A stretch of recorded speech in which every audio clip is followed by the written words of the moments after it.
गहरी बाकी डर सबको लगता है। साल 2024 की बात है। खंडवा के घने जंगल के बीचों बीच वन विभाग की एक पुरानी टूटी फूटी वन चौकी थी। जंगल की रक्षा के लिए यहां 2 गार्ड्स की ड्यूटी लगाई गई थी, हेड गार्ड हरीश और उनका साथी अशोक। अशोक कहाँ रह गया? रात के 12 बज गए। अब तक तो आ जाना चाहिए उसको, जंगल में खतरा रहता है।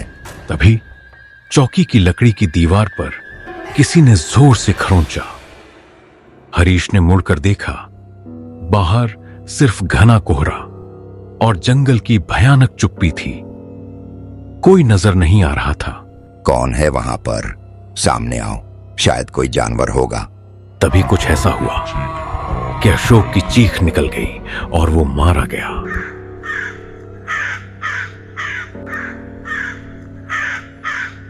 अगली सुबह अशोक का शरीर जंगल के बीच मिला। उसके चेहरे पर भयानक डर जमा था और शरीर पर नाखूनों के गहरे निशान थे। जांच के लिए टीम आई।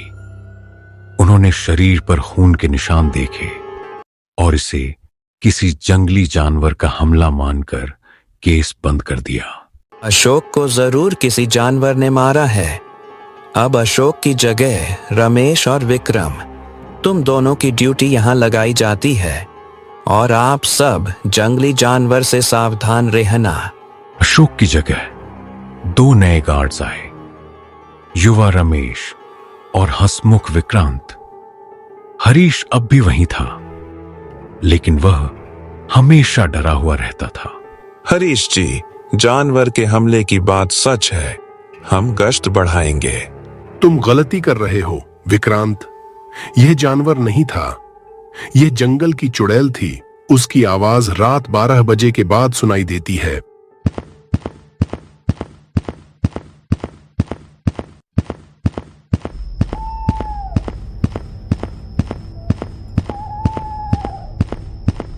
विक्रांत ने हरीश की बात को अंधविश्वास समझा। उस रात विक्रांत गश्त पर गया। ठीक 12 बजे थे।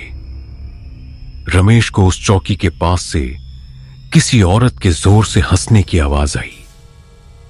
हंसी इतनी भयानक थी कि कानों में दर्द होने लगा।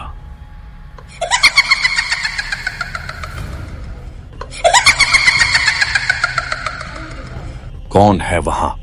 कौन हंस रहा है? सामने आओ। तभी चौकी के छोटे से रोशनी वाले बल्ब की रोशनी अचानक तेजी से घूमने लगी, जैसे कोई उसे हाथ से घुमा रहा हो।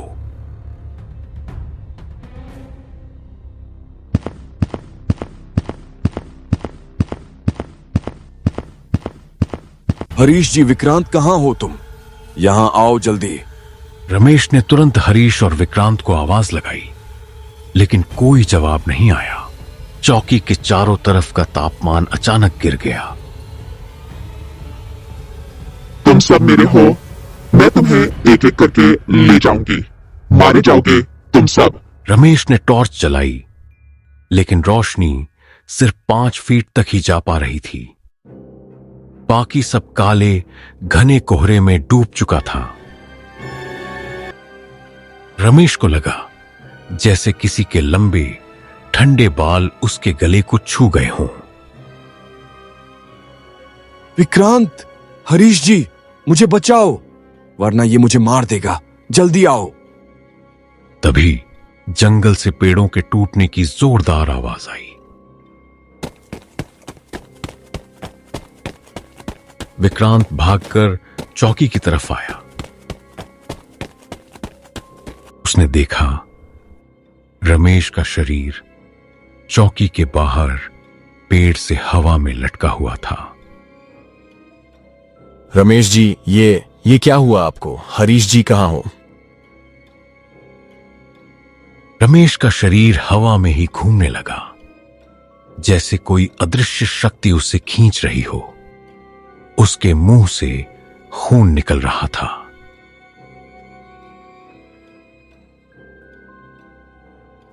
हाँ, अब तुम्हारी बारी। अब तुम भी मारे जाओगे।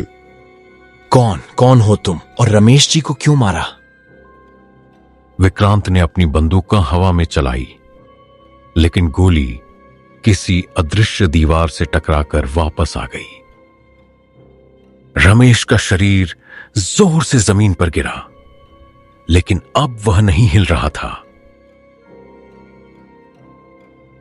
विक्रांत अब अकेला था। हरीश का कोई पता नहीं था। विक्रांत ने देखा रमेश के शरीर पर अब वही नाखूनों के गहरे खूनी निशान थे जो अशोक के शरीर पर थे। ये कोई जानवर नहीं, ये इंसान नहीं है, तो फिर है कौन? सामने आओ जो भी है।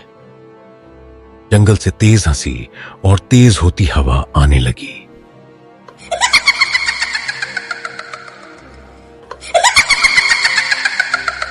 तुम मेरे अंतिम शिकार हो, अब तुम्हारी बारी, तुम भी मरोगे। कौन हो तुम? मुझे यहां से भागना होगा।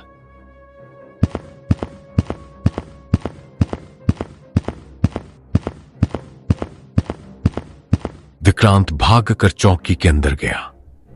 उसने महसूस किया उसे चारों तरफ से अदृश्य हाथों ने पकड़ लिया है।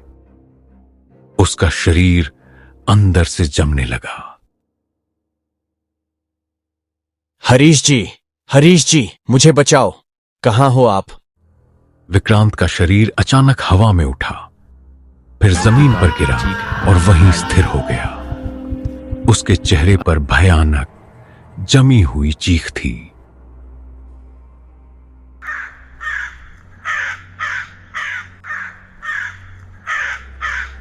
अगली सुबह जांच के लिए टीम आई। उन्हें चौकी के बाहर और अंदर 2 लाशें मिली। रमेश का शरीर बाहर था और विक्रांत का शरीर चौकी के अंदर। दोनों के शरीर पर नाखूनों के गहरे भयानक निशान थे, लेकिन अभी तक पता नहीं चला उन सब की मौत कैसे हुई। वन विभाग की वह चौकी आज भी जंगल में है और वहां रात 12 बजे के बाद उस चुड़ैल की हंसी सुनाई देती है जो हमेशा नए गार्ड्स का इंतजार करती है ताकि उन्हें एक एक करके अपना शिकार बना सके।